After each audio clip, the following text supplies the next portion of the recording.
which means they cannot discuss the letters that they receive. And the FBI has ways of getting into financial records and medical records of people who may be innocent. I haven't talked about the warrantless eavesdropping of the National Security Agency that's been conducted and has not really stopped. And actually, on an ex post facto basis, they've gone back and sort of ignored the law and rewritten the administrative procedures to allow this activity to continue. And I would say the same thing for the unconscionable activities I mentioned earlier, secret prisons and torture and abuse. We have given up a lot of what we stand for as people in terms of the meaning of America and the principles associated with America. And right now, I'm not prepared to give up anymore. And I think that's what would be at risk with a more centralized, stronger intelligence network. I think it would be a danger. Yeah. I've heard the argument that the CIA is almost sort of reform-proof because they've been secretive for so long. Sort of an institutional arrogance built in that they sort of believe that they don't really have to, I guess, fall in the same jurisdiction as a lot of other government agencies. Do you think this is true? And so, do you think there's any way around that? No, I don't think that's true at all. In fact, what the CIA has lost is its mystique that it was some other kind of agency. I go back to the first book I think I ever read about the CIA. I think I was in graduate school. I think it was The Invisible Government. David Wise, 1950s. Yeah, it was in the late 50s, early 60s. David Wise, his co-writer, wrote a wonderful book on the CIA in which the CIA, I think, was a different kind of institution, and it had a certain mystique connected to it. I think right now the CIA, in some ways, is no different from the Department of Agriculture.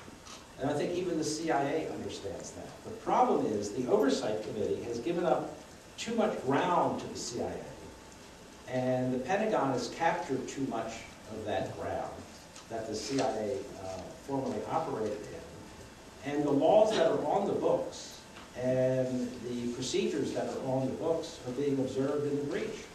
So the oversight that could be taking place, the subpoenas that should be issued, the studies that should be done, Carl Levin, for one, the senator from Michigan, has done these on the Office of Special Plans over at the Pentagon, which I think was an illegal organization. Their inspector general didn't go quite that far in his report, critical of the OSP. But clearly it was illegal. And there are ways to investigate the CIA that I think the CIA understands. The Justice Department isn't doing its job. There have been cases that have been referred from the CIA dealing with war crimes, torture and abuse, in which the Justice Department has returned these cases back to the CIA and say, these are administrative matters for your agency. Well, that's a Justice Department that is protecting the administration, and we know this now with the revelations on the various attorneys around the United States who have lost their positions. It's not doing a job of monitoring the CIA, it's giving political protection to the Bush administration. And that's what needs to be reversed. And again, how long this will take, don't assume that a change in government in 2008 is going to automatically get this done.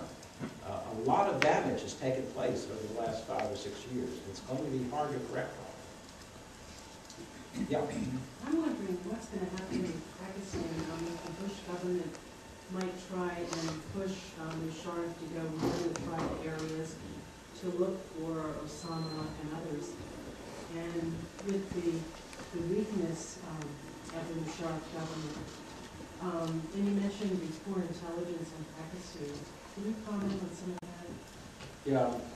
I don't think it's been properly understood what a special standing Pakistan has had in American diplomacy for 50 years now. We have always needed Pakistan. When we did the U-2 flights over the Soviet Union, one of the points of departure were the airfields in Pakistan. So Pakistan became very important to us.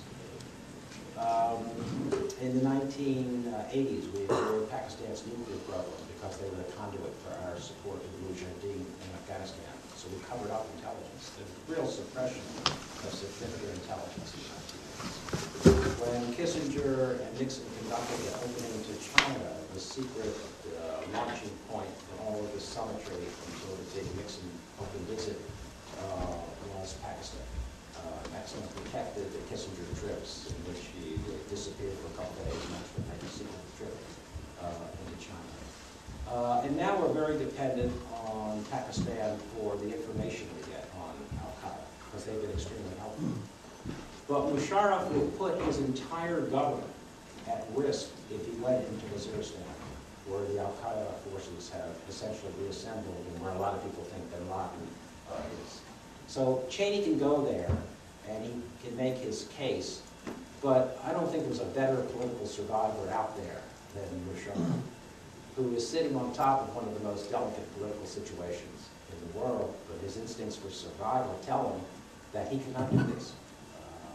He can try to monitor the al-Qaeda forces and the Islamic fundamentalists who are operating out of Pakistani territory. But he also has an interest in which he is trying to limit the power of the government of Afghanistan. Remember, Musharraf was a big backer in the Taliban government.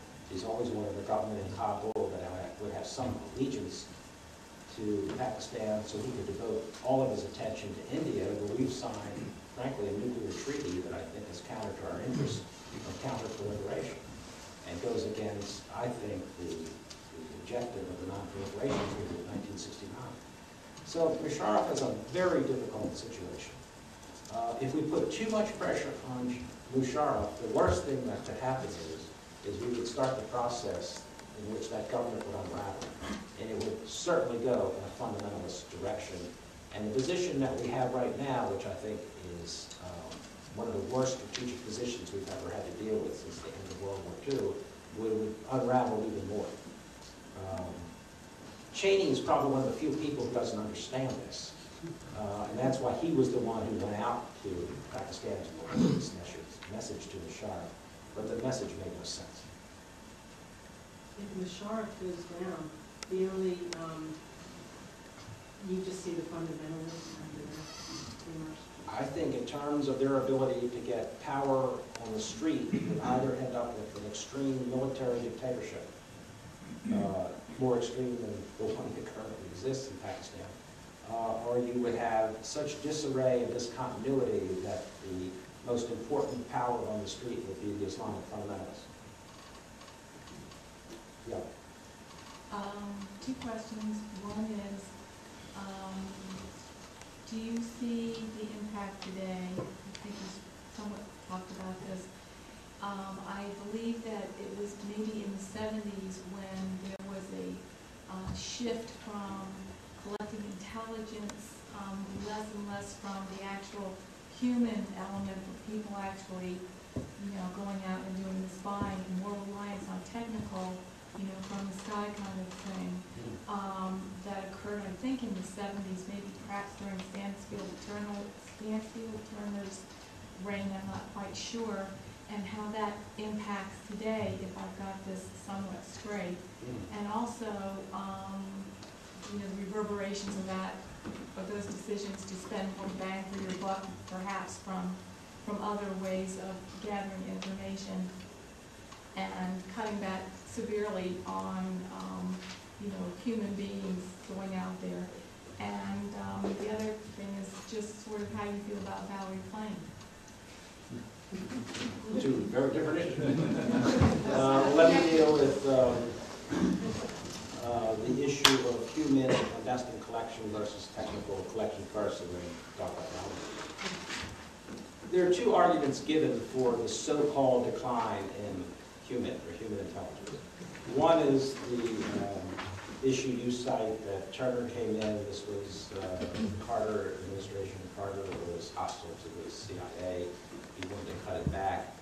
And Mondale was even more hostile, and so a lot of people lost their positions, and Turner had to carry out all this policy.